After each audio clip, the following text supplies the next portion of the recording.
Potato hour. We're just waiting for for people to start coming in, but I think we can get started. Yeah. If you're just joining us, please feel free to write us in the chat. Tell us who you are, where you're from, what subject you teach, and your favorite potato dish. And don't forget to press to all panelists and attendees when you're writing in the chat so everyone can see your response. I'm going to start a countdown in my head, starting with 10, and then we're going to move along. Awesome. I told Sue-Ann when she put this question together that it reminded me of Forrest Gump, for those in the audience who have seen that movie, when he's talking about, I think his is shrimp though, so we'll have to make shrimp the next one. This also reminded me of Lord of the Rings with the potatoes thing. Yep, that's another good one. If you haven't already, you should look up the Hobbit's like meal plan. It's like snack, breakfast, lunch, dinner, supper, 11 C's, midnight snack. I like second breakfast. Cora's favorite potato dish is vodka tonic. I like it. Yeah. Oh, I like that. That's funny. That's a good one. All right, so thank you all for sharing your favorite potato dishes and letting us know where you're from. We're so glad you could be here. It's a beautiful day and you could be anywhere and you chose to be with us, so that's very special. So welcome to Social Emotional Learning, or SEL, with Unruly Splats. So this is your team. I'm Tu-Ann. I'm the community manager. I'm a former inclusion teacher for Boston Public Schools. I taught elementary school, and I also help create content and activity packs for you to enjoy, or for you to enjoy in the future if you have not become a customer. And I'm Ryan. I'm a maker, instructor, content creator for Unruly. And yeah, I help put together a lot of the games, and I was an immersive experience designer for a long time. Hi, my name is Lauren. I'm the marketing lead here at Unruly. So I'm the one who's sending all the emails, and I get to share all the amazing things that Tu-Ann and Ryan put together. All right, we're gonna start right off with the stop and think and get our brains going. So what SEL resource are you using in person or for virtual learning? Please write us in the chat. And it's okay if you aren't really using any resources right now. Just, we would love to know what you're thinking in regards to SEL, maybe why you're here today as well. So make sure you post to all attendees and panelists. All right, and Catherine says responsive classroom. What does that mean? Wakelet. Oh, I've never heard of Wakelet. I have heard of that actually, but I haven't checked it out yet. So I will do that after this webinar. Yeah, patchwork of stuff. Nice. Oh, Dr. Borba. I've never heard of Borba.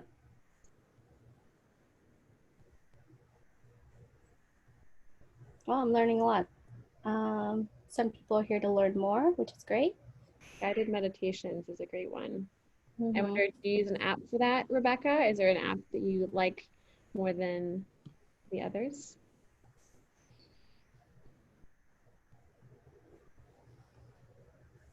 In a class, Betsy says that her school has a new program, like a class meeting each morning, where they talk about how they're feeling and caring and community. That sounds great. Mm-hmm. I also use some SEL resources in the past when I was a teacher. We did Open Circle, we did Second Step, a lot of homegrown stuff as well. Awesome. Oh, using stories and storytelling is also a great way to connect. Panorama. A good one. Awesome. Looks like there's some teachers record meditation, guided meditations for kids. That sounds awesome. Mm-hmm. Okay.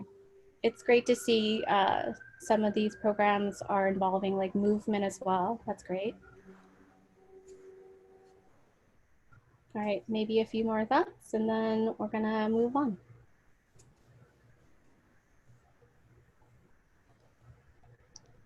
Like lots of people are just here to learn more, which is great. Yeah, that's excellent. We don't. Okay. And some of you have splats, but you're trying to figure out how to get over the obstacle of not being in person. So we definitely have solutions for that. We've been working a lot on hybrid learning, and we have webinars that we did for our boot camp earlier in the month, and those are available to watch. And we also have hybrid learning packs as well. All right, thank you all so much for sharing your thoughts. So to get right into it, what does SEL even have to do with STEM? So even before we started thinking exclusively, or not exclusively, but before we started thinking about SEL, we had it in the back of our minds already that it goes hand in hand basically with playing games and playing together. So if you're going to successfully play with other people, if you're going to be successfully in a team, then you need to have some social, emotional knowledge and some foundational sorry, I get like nervous sometimes when I'm speaking in front of a large group and I get tongue-tied, so please excuse me. So we always had it in the back of our minds that SEL is incredibly important and it goes hand in hand with playing games. And so we were hearing from a lot of educators that they were facing some obstacles around SEL specifically. And so they were reaching out to us and asking us if we had any solutions as well. So we heard you and we decided to come up with an SEL pack specifically. And we used 2 large guiding questions when creating all of our activities, but also especially when we're thinking about SEL activities. So we think about, did you have fun and did you learn something? Because we feel like if the answer to either is no, then that means that some obstacle was in the way. And usually we found that it was a social emotional obstacle. And so to the side here, you can see we have a letter, and we've included this letter now in all of our activity packs, and it's a big part of our SEL learning pack as well. So we're going to do another quick stop and think. So this is a poll question. How familiar are you with CASEL? All right, so I just started the poll. So you guys should hopefully see it. Rate us in the chat, or rate us not in the chat, in the poll. Respond to the poll, please. And then I'll share the results after. So I know when we first started this activity pack, I was not familiar with, is it CASEL or CASEL? I was calling it CASEL. It could be CASEL. It's CASEL. I double checked. Okay, cool. Well, that's way cooler than CASEL, so. Awesome, so we'll give you a few more seconds to respond. Lots of people already in. Looks like it's almost tied between 2 of them. Okay, I'm gonna give you 3 more seconds and then we'll share the results. All right, 3, 2, 1. So it looks like a lot of people have heard of the CASEL framework, but haven't tried it yet. Oh, and it looks like it might have got cut off there. But yeah, lots of people haven't tried it yet, but they've heard of it. Some people haven't heard of it at all. So we'll get to learn something new. All right. So thank you all for sharing. I'm going to close this window. And then, so let's talk about what CASEL is. So we use this as a guide for creating our SEL pack. This doesn't mean at all that it's the only guide or resource available, as we saw in our chat that many of you are creating homegrown versions, many of you are using various resources. So CASEL is just the one we happen to decide on, and it stands for the Collaborative for Academic, Social, and Emotional Learning, and it's a trusted source of knowledge about high-quality evidence-based SEL. So they identify 5 core social emotional competencies. So they are self-awareness, self-management, social awareness, relationship skills, and responsible decision-making. And they have some language around what that might look like and sound like in the classroom. So self-awareness might look like a student learning how to identify their problems and their emotions. And that might sound like the student actively asking themselves, how am I feeling and why? Self-management might look like setting goals, being self-motivated, and it might sound like, I don't understand yet, but I will later on reach my goal. So it's sort of tied in with the idea of like having grit. Social awareness, it looks like respect for others, respect for the community, and just sort of like understanding and empathy. So it might sound like, I wonder how I made this person feel when I did such and such. Relationship skills are focusing more on the teamwork aspect of social emotional learning. And it could sound like learning how to engage with others in a way that's responsible and respectful and also with compassion. And then responsible decision making, it might look like learning how to solve problems or learning what your limitations are. And it might sound like, will this help me, or what can I use to help me? We're going to do another quick stop and think. So which CASEL core competency do you want to focus on the most? All right, just launch the poll, so everybody should see it now. And Tuan, maybe you can go back in the slide Oh, yes. so that they can see what they are. There you go. Thank you. No worries. Realizing I've always said CASEL too. And now that I said it, I'm making you say it, and I'm really sorry. That's how I said it in my head. All right. Okay, just a few more seconds to vote. What are you most excited about? I think you should be able to pick more than one thing as well, if there's more than one thing that really interests you. All right, and 3, 2, 1, I'm going to end the poll. All right, thank you for sharing your thoughts. So Okay. relationship skills are a big one. So working as a team and having that language in order to speak respectfully to each other. All right, thank you for sharing.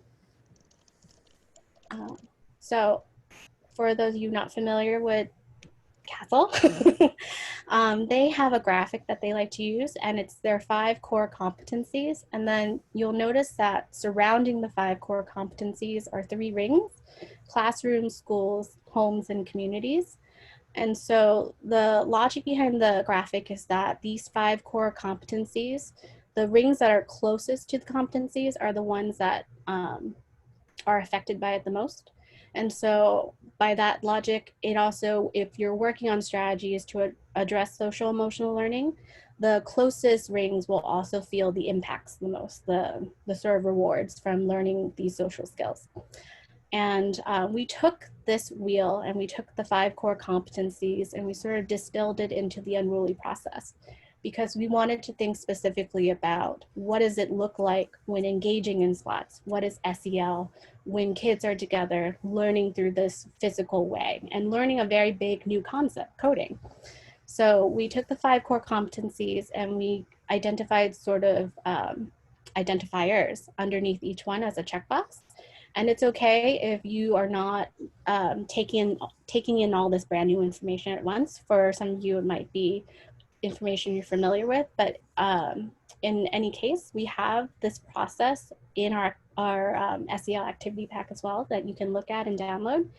And we took these competencies and we thought about, what does it look like and what does it sound like when engaging with Unruly Splats?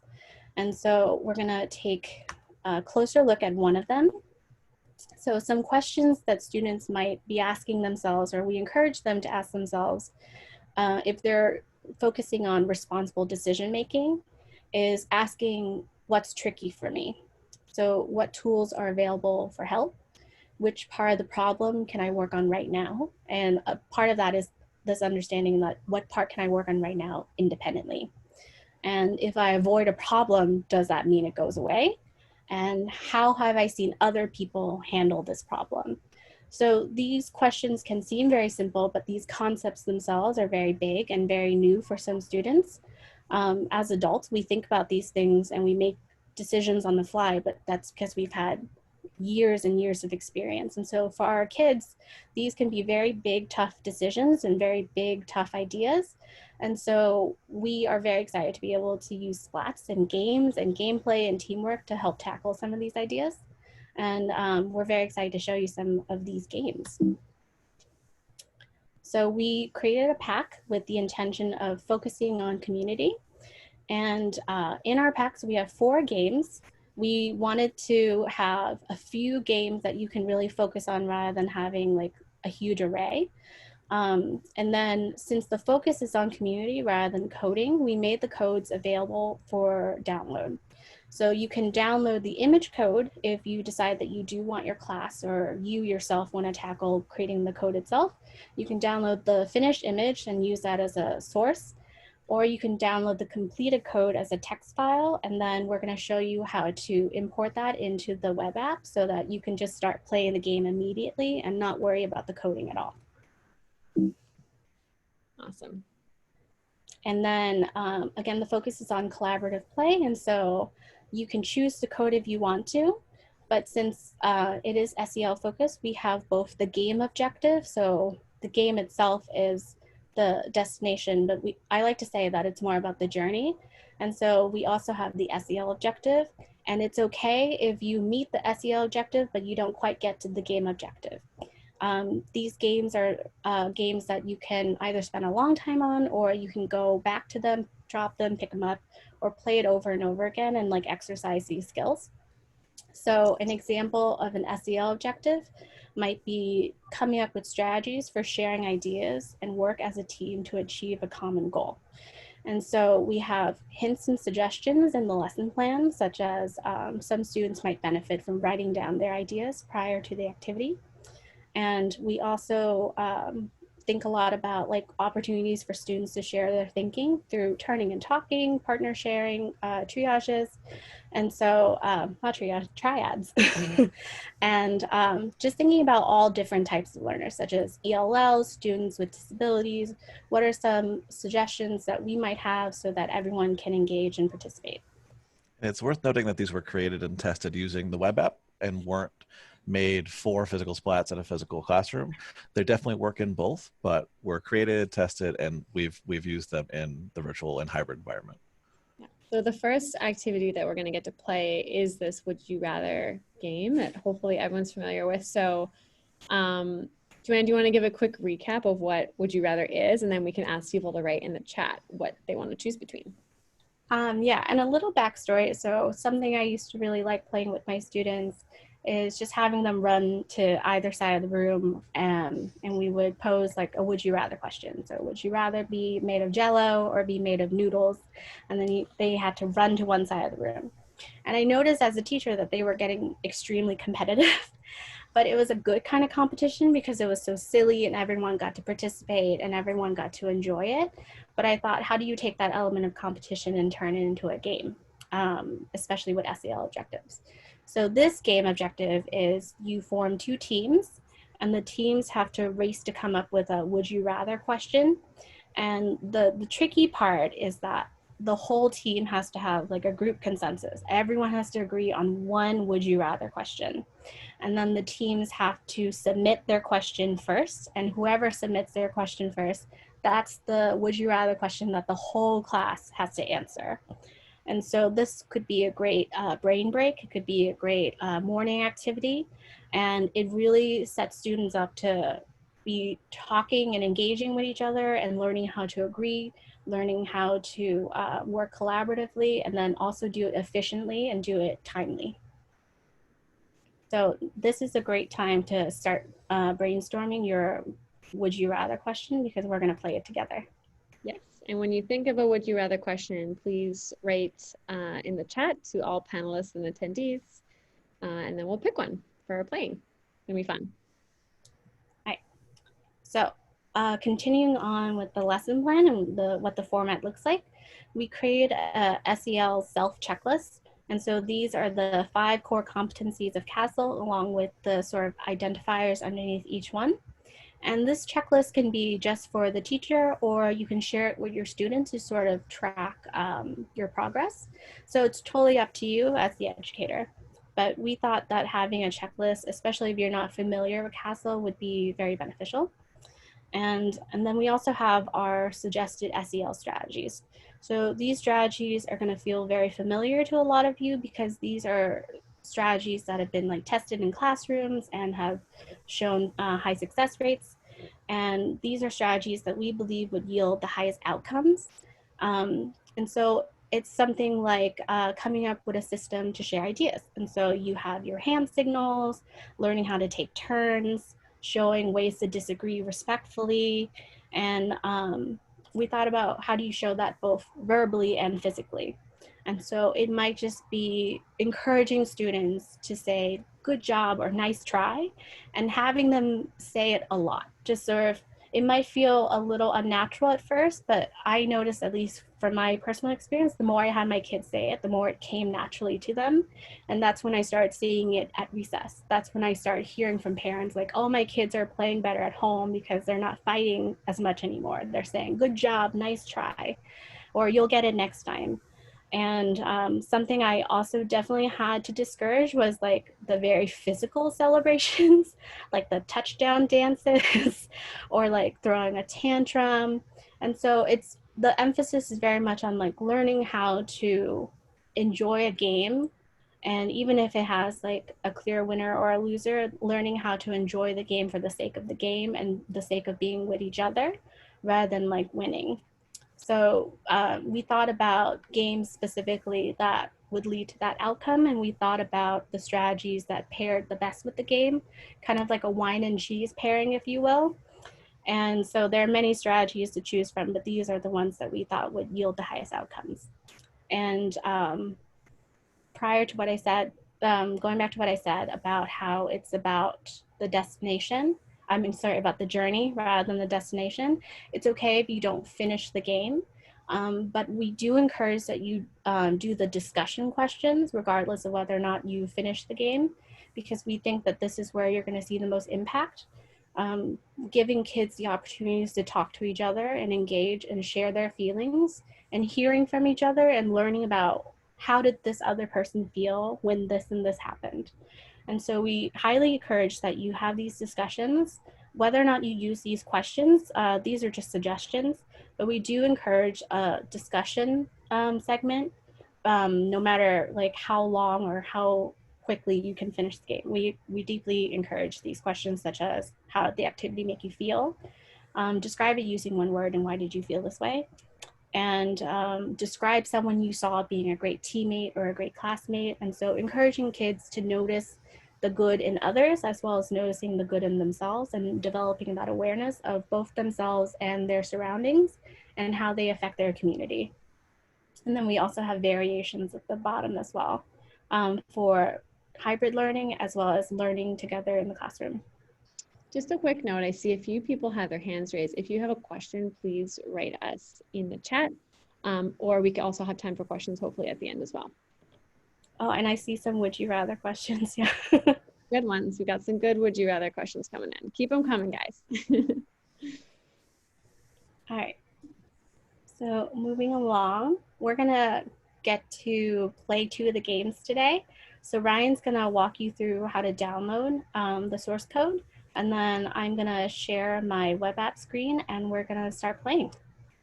Yeah, so with this pack in particular, it's important to mention that the code for the game is packaged into a text file, which is available for download through a link that's in the pack. That text file you upload into the virtual Splats app, and that brings up all of the blocks for the game.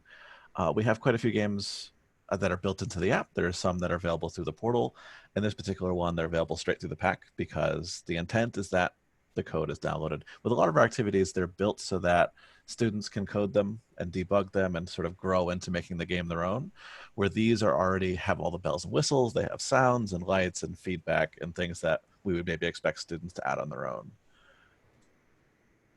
So, yep, that's our pack. We're going to head over to the virtual app and do a import text file motion. So for those who want to follow along, I'm just going to write the app link in the chat as well.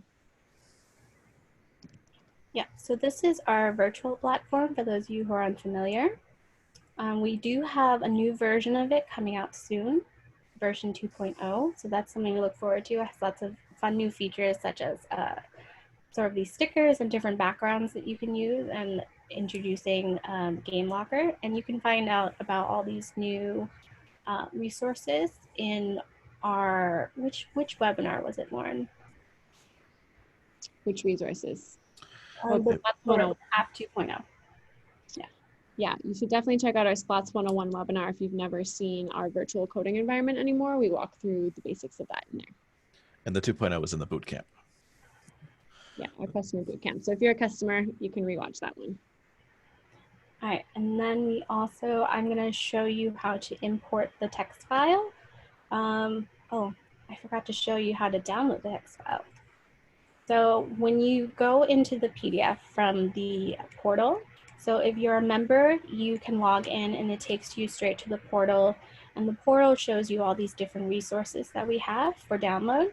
We have game cards, we have remote learning activities that are more independent for students. We have sort of guides as well for intro to block coding.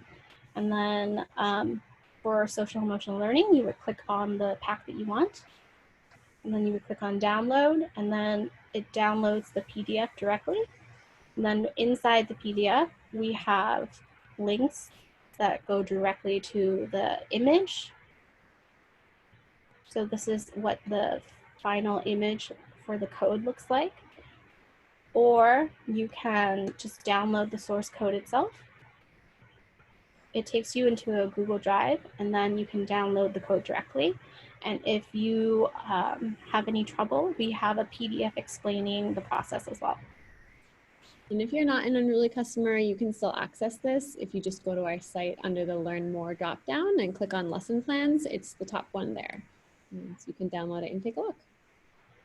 And then you log into the virtual platform, and you can select the number of splats you want to use. So if you're playing with splats in person, you can play with up to 6, and so virtually you can also play up to 6. But not every activity is going to involve that many splats. And then Ryan, can you help walk me through some of these features we have, or just chime in if I forget anything? Sure. We have our block codes here on the side, the panel, and you can just drag them out and take the ones you need, and they snap together. And then depending on how you snap them together and the order that you put them in, they do different things to the various splats. You can trash them here. And then in our user tray, we have lots of different goodies. You have different settings that you can have, such as volume. You have your profile, and it counts the number of stomps you have. We have counts how many tutorials you've gone through, different examples, and your own creations as well. And then we have a table of contents with some guides and help if you need it. But for right now, we're going to go straight to this yellow folder. And we have games already available for download and loading that you can play directly. We have challenges, tutorials, examples, and your own creations you can save here. So for today's activity for importing a code, you would go to create a project and then go down to import my project. And then I don't think you can see the window that popped up for me. You can. You can? Oh, great. Then you can go straight to the text file. And today we are going to play. Would you rather?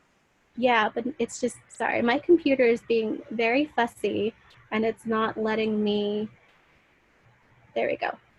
It wasn't letting me scroll down. So you can move this back over to the side. And then I'm gonna make my screen a little. Perfect. Yeah.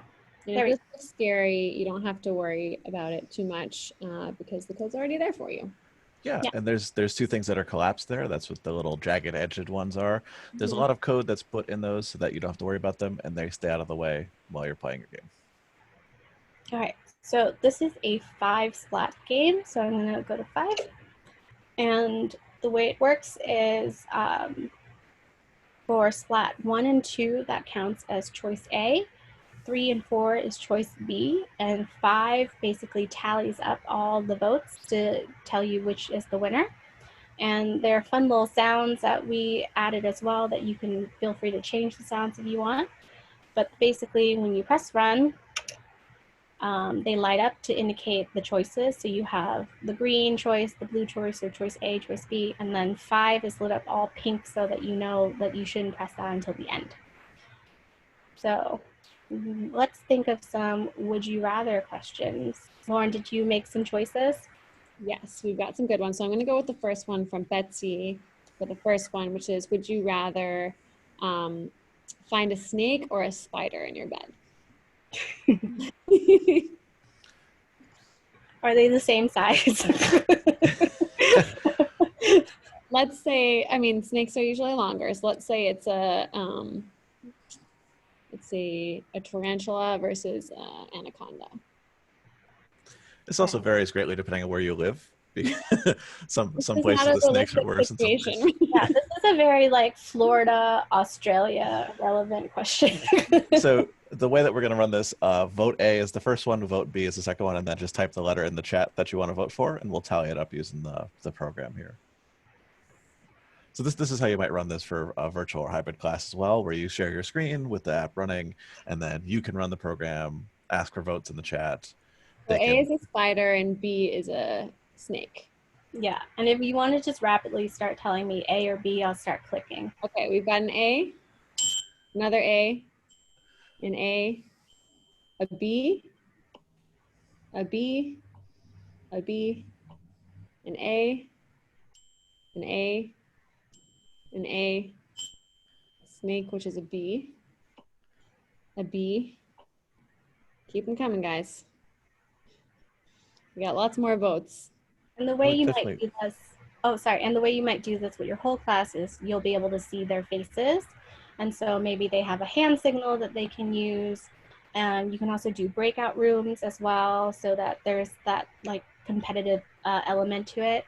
But for the webinar, we unfortunately can't do that. So keep your votes coming in, please. I would definitely go with the snake. I promise the next one will be a more positive, more positive choice. What's wrong with snakes? And I forgot to mention, the reason why there are 2 splats per choice is if you do have a large class, any votes that can't fit on the first splat, there's an overspill into the next splat. We've got to vote for A, and we've got to vote for neither, which is not an option, but we should have a C vote. It's one each. Yeah. One each. One each, okay. Neither is both.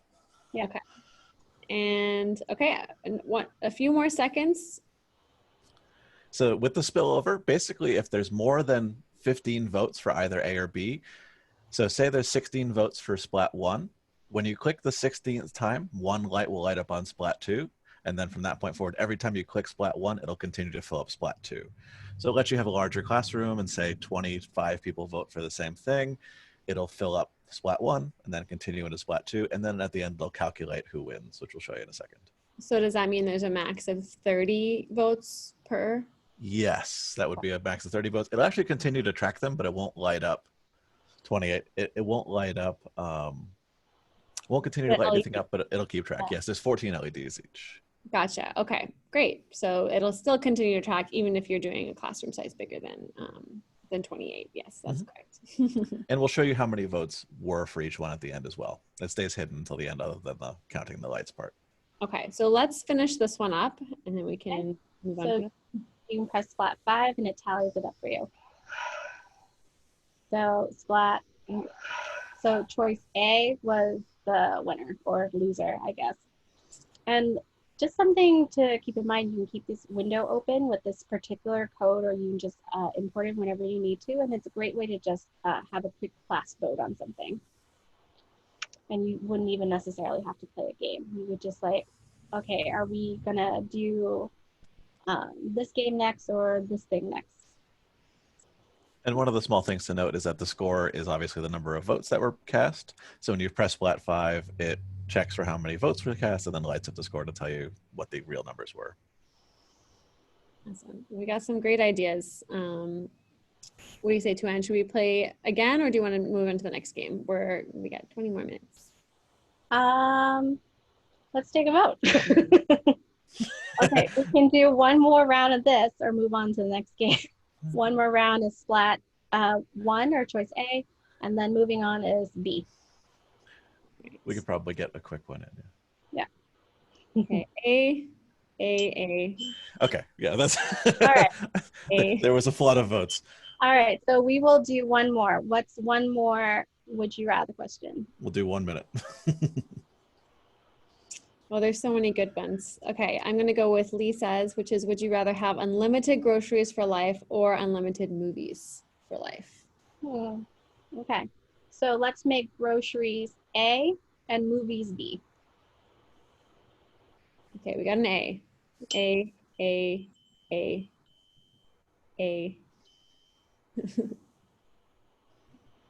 Oh, sorry, I forgot to press run. Don't do what I did. Do what I say and not what I do. We got a bunch of A's. A. And so you can start seeing the spillover in action. Yeah, I feel like we have almost unlimited movies between all of the streaming services Yeah. we have in our house. Content is hard to live Yeah. without now. And does unlimited groceries mean also grocery delivery?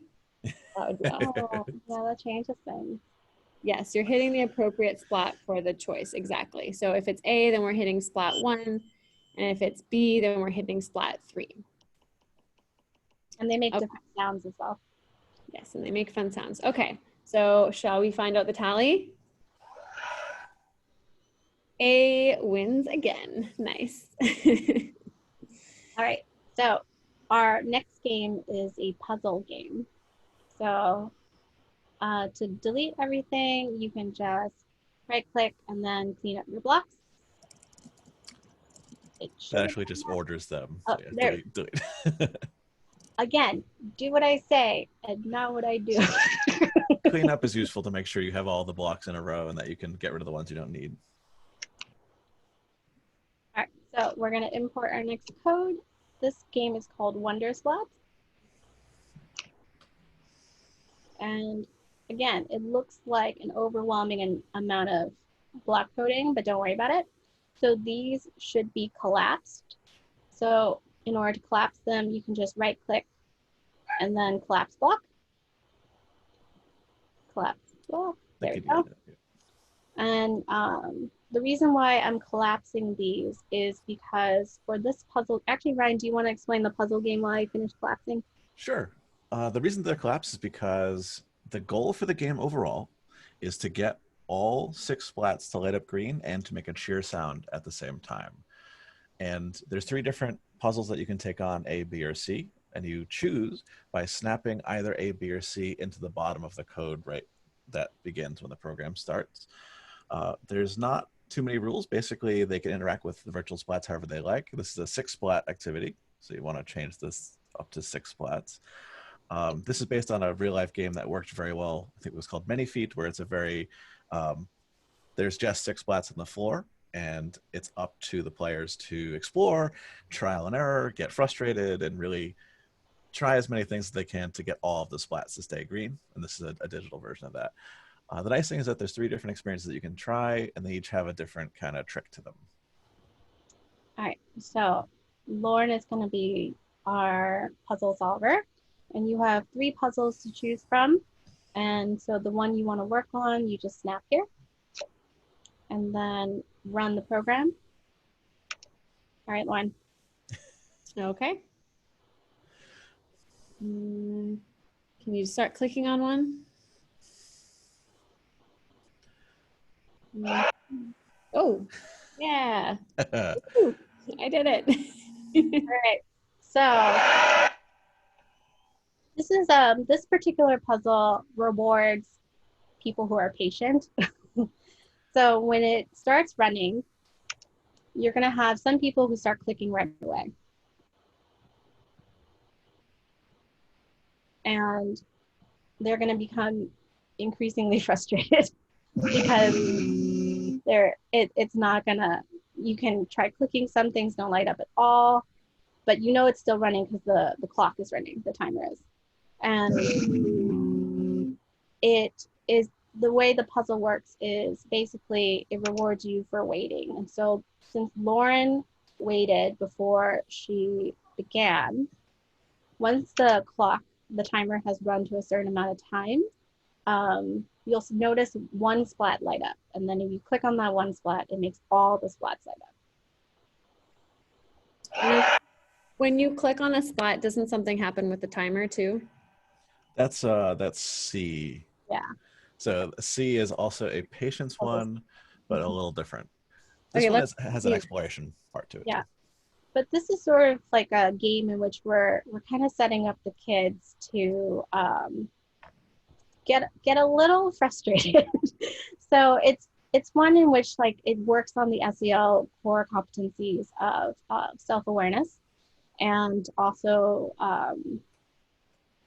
like self-awareness. And so they're thinking about, am I getting frustrated? Do I need to take a break? How am I expressing my frustration? Am I doing it appropriately? Because you really could just like get so mad at the puzzle, especially if you're like me. I would like immediately just start pressing stuff, and then you hear the little like you hear that noise, and then if you hear that noise enough, I can. I have a question too. Yeah. Are all of the puzzles meant to be played with 6 splats? How will they know how many splats to use? It's listed in the pack usually. It's pretty much all of the activities can be played with 6, and then if it only uses 5, it'll only work with the top 5. Having less is just to neaten up and make them a little larger. All right, let's do another puzzle. We'll do puzzle B. And there are hints in the pack to remind you and to give to the students if they're having a particularly hard time with any one of them. Yeah. Okay. So pressing run. Can you press splat 4? Nothing's happening. Splat 2. Splat 2. Sad. Okay. Let's try splat 2 again. And again and again and again. So the way we're doing it now for the webinar is I'm clicking and Lauren is giving me suggestions. But if you're doing it in your own classroom, you can have breakout rooms, and you can also have individual students working on puzzles of all kinds at any rate that they need to. So they could be working on different puzzles, and they could take as much time as they need. So I'm not actually pretending that I don't know what to do for this one. So if you guys have ideas on how to solve the puzzle, write them in the chat. Yeah, how would you solve this puzzle? So the first one was a waiting game. So maybe I'll wait and see if this one's also a waiting game. And this is a great way to sort of have kids problem solve as well, because you can go through several different ways of solving this. And unless you're keeping track of how you're doing it, you might be making the same mistakes over and over again. And so it's goal setting. It's also becoming aware of your emotions. And then if you're playing in a classroom, I always had a few kids who were very vocal celebrators. And like that would sometimes make someone else upset or feel bad because maybe they weren't doing it as quickly. And so there's a lot going on in terms of like becoming aware of how you make others feel, how you feel, and how you manage to tackle different problems. And this would all happen naturally and organically if you were playing any sort of puzzle solving game. But our pack, our SEL activity pack, again, sort of like a wine and cheese pair, and we came up with specific strategies that we think would really tackle these issues. So I can see that this is not a waiting game. Not a waiting game. So let's try running it again. I'm going to wait for splat 2 to light up because I think it happens regardless. Seems to happen every time, so it's not random. It's not like it's lighting up. Oh, did you press something? Oh yeah, sorry. Did you want me to press splat 2? No, I was gonna press splat 3 after splat 2. Oh, okay. All right. So I will, okay. I'm just gonna wait and see what happens when I press a different splat once after splat 2 lights up. So I press splat 3. Splat 3, yeah. Nothing's happening. Okay, try splat 4, splat 5, and 6, and 1. So it definitely looks like after splat 2 turns red, there's not a good solution. Gotcha. Okay, so splat red is the evil splat. Yeah. So To answer, yeah. A couple Sorry. comments in the chat here. Question from Lisa: is there one block set of functions per splat? Each one of the functions A, B, and C is a whole puzzle game. So inside that function is all the blocks to work all of the splats together. They don't each have their own set of functions. Yeah. So if I like expanded them again, you could see that Wonder Splat B is its own separate set of block codes. Blocks. So Jennifer is saying she can't see the splat, so she's not following entirely. They seem fine for me. I'm not sure what the glitch I'm could be. also seeing them on the left-hand side. Yep. On the left-hand side, under where it says ID and run, the 6 splat-shaped blue squares represent what would be 6 physical splats if you were playing with them physically. And the nice thing is that if you were playing with physical splats in a classroom, they function the exact same way as the buttons on the left-hand side that are shaped like the device. B, so we're still on Wonder Splats B. I'll say definitely it needs to happen before Splat 2 turns red. After Splat 2 turns red, there's not much you can do. Yeah. Okay. All right. Thanks for the hint, Ryan. Anybody else have any ideas on what we should do before Splat 2 turns red? So my thoughts were, and this is a great thing to talk through as well when your students are in their groups.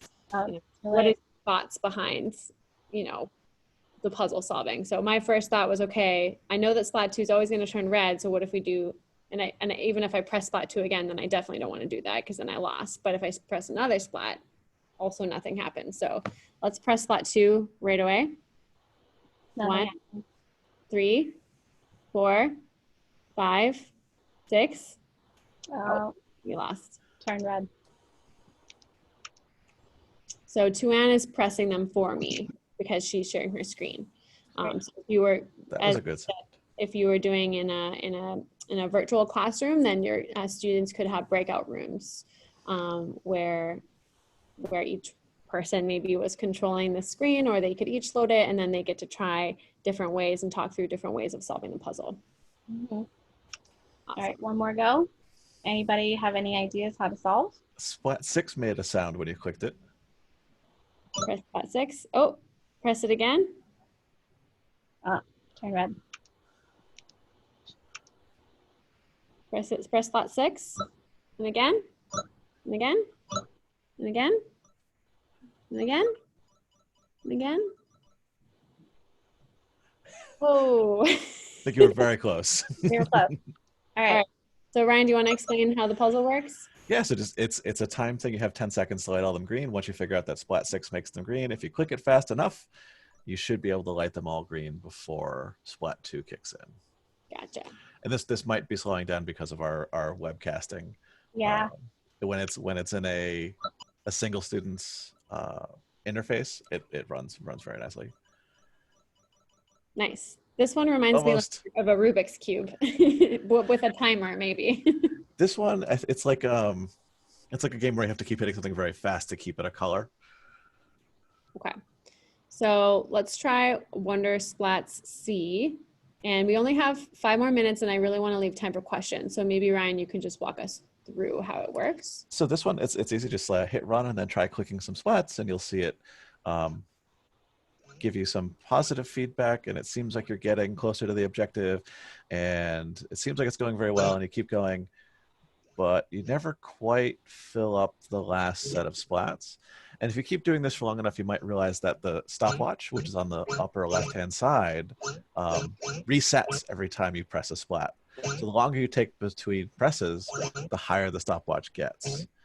And no matter how many times you click, and no matter how long you try, it won't do anything. It'll just keep resetting the stopwatch. And Wonder Splats A has a little bit of weighting, but C is the one that is really the patience tester. So if you just stop clicking after and it's kind of designed to pull you in and make you want to be very close to completion, but still not finishing the puzzle. I want sounds. And there's a lot of value in letting exploration go down what are incorrect paths for a long time.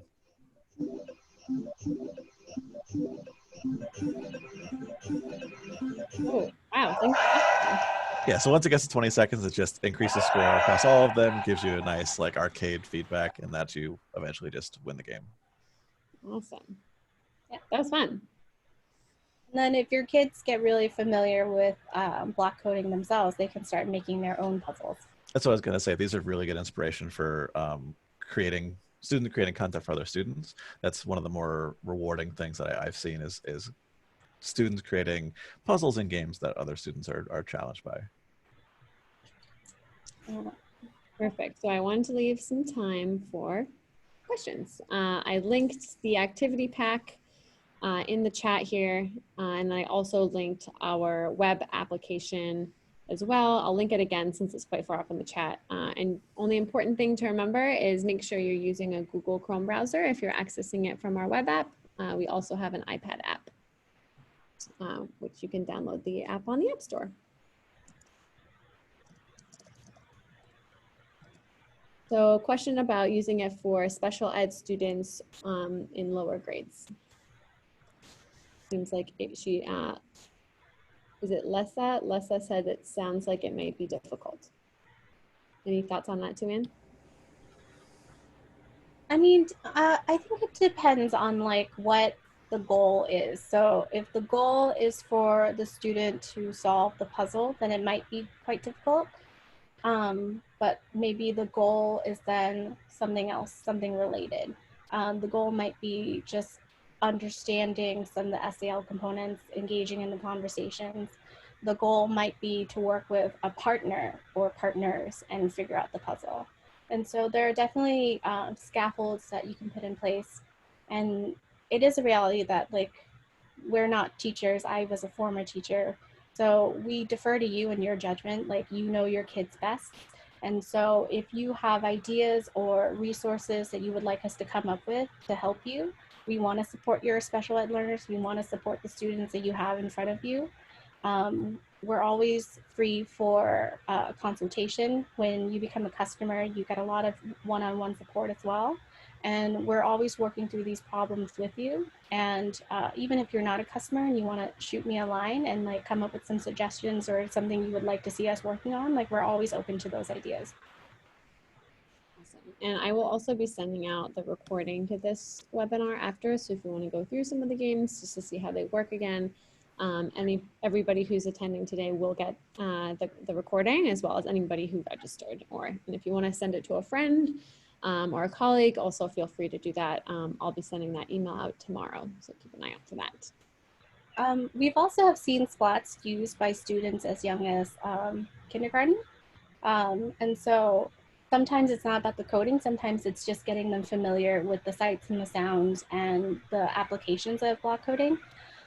We've seen the kids really engage in the games and then become really excited for when they're older and they're gonna get to do their own coding. And so we have these resources available for like students ages like 1st grade to 7th grade or even older, but the entry level, like there's no particular entry level. It's just sort of like engage with it how you will, engage with it how you want to, and we're going to try to create the resources for you. Like for the puzzle game in that example, it could be pared down to be as simple as when you press splat 1, splat 6 lights up green. When you press splat 6, splat 2 lights up green. When you press splat 2, splat 4 lights up green. And it could be a very simple activity that even if you're not talking anything about the coding or how the like internal part works, yeah, almost an activity can be pared down or customized to what you need to do. And we've got some questions that people wrote in ahead of time when they registered. So I'm just going to go through a few of those. Any suggestions on the best way to include nonverbal students? That might be similar to some of the special ed. But if you have anything else to add to that as well.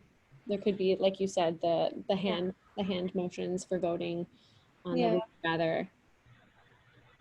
Yeah, definitely like Splats is meant to be paired with whatever systems you have in place in your own classroom. So like if you have hand signals that you like to use, like you can definitely use that to communicate.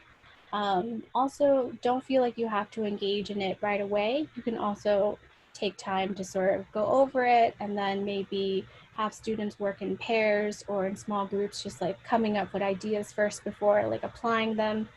And also, we've heard from teachers who teach ELLs, and we've heard that their ELLs really love Splats because a big part of it is just like the visual cue of like, this is lighting up, this is making a sound, this is giving me the feedback that lets me know I'm doing the right thing. And so there are so many different ways to engage with them. Awesome. And there was one question about games for social distancing. Okay. So these games are great, but I believe we also have some other games that were designed for social distancing and even some recommendations on old games. Did you want to talk through that, either Tu-Ann or Ryan? So Yeah. we do have, yeah, Ryan, go ahead. Yeah, we both can talk to this because we both spent quite a bit of time this year both creating new content for socially distanced learning, both hybrid and fully online. We have a bunch of different packs. You might have seen some go by on the portal. Those are available for download. Things like musical activities, physical activities for the home, and everything is made using the virtual app so that it can be either taught with you sharing your screen, or in the case of a lot of these built for virtual learning, the content is made to be distributed and can be used by the students themselves. And yet posted in the chat is the hybrid learning guide. And through that, there is a bunch of really good content which helps engage both new coding concepts, but it's really about making like a physical routine, learning something about MIDI music. There's a Morse code ability, Morse code transmitting messages back and forth sort of game, and a few more. So it's there's a lot of good content. And then in our pack one, Tu-Ann put a lot of work into our core pack having literal post-it notes added to each one of the activities, which give you hybrid and virtual suggestions on how to modify the games. There are definitely some games that are more challenging to modify, like Team Tag is maybe not a game you want to play now, but there's a lot of other content that is works very well, even if it wasn't built to be that way. It adapted very well. I'm going to be super meta and promote a webinar in a webinar, but we actually go over our hybrid learning games in our hybrid learning webinar, and the recording is available here. I'm just going to link it in the chat. But if you go to unrulysplats.com, it is under the webinars tab in Learn More, and you'll see it. It's, I think, the second one down. And then we had one more question before we leave that was about entry-level coding games. So we do have an intro to coding pack as well, which I'm going to sound like a broken record, is also on our website in the lesson plan section. Did you guys want to talk about what that looks like and sort of the goals of that pack? Yeah, I can actually even show you what that might look like, what that looks like. I also just dropped my email in the chat. Please feel free to reach out to me. I would love to get to know you and hear from you. Let's see, we have social emotional learning. And then when you open the pack, so even if SEL is the first pack you engage with, we link to our Splatting Without Splats guide. So this is, again, for the hybrid learning. And then jump in, so intro to block coding for beginners. I did make those links. I forgot that. You did. We try to make it easy for you, and we're learning with you, and we're always listening to your feedback, and we really value your feedback. And sometimes it's something just as small as like linking it for you. We are more than happy to do it if it makes your life easier. This pack does a very good job of starting from a blank screen and starting with 1 or 2 blocks and working your way up to larger games. And so just starting with the basics, yeah. And these are going to be blocks that you use the most. And then has learning goals, some vocabulary around it, and different activities. And this one's a little different because it is meant to be done sequentially. So you're supposed to start with activity 1 and work your way through to the end of the pack. And it gets increasingly slightly more complicated, but it's really just adding more blocks to the ones that you've learned how to use. Yeah, and we also have suggestions for how many players per splat. I'm just going to make a correction. Your email is tuann@unruly-studios.com. Oh, yes, sorry. I'm always saying splats. Awesome. Well, this is great. If anyone has any last questions, we'll stay on for a minute or so. But thank you so much to everybody who came. And we, as Tuan said, love to hear your feedback. Try this with your students and let us know how it went.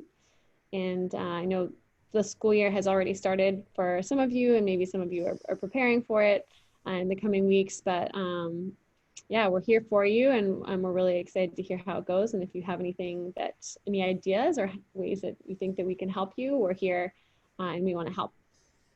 So yeah, thanks for joining. Anything else to add, guys, before we let everyone go? No, thanks for coming. We hope to hear how everything goes.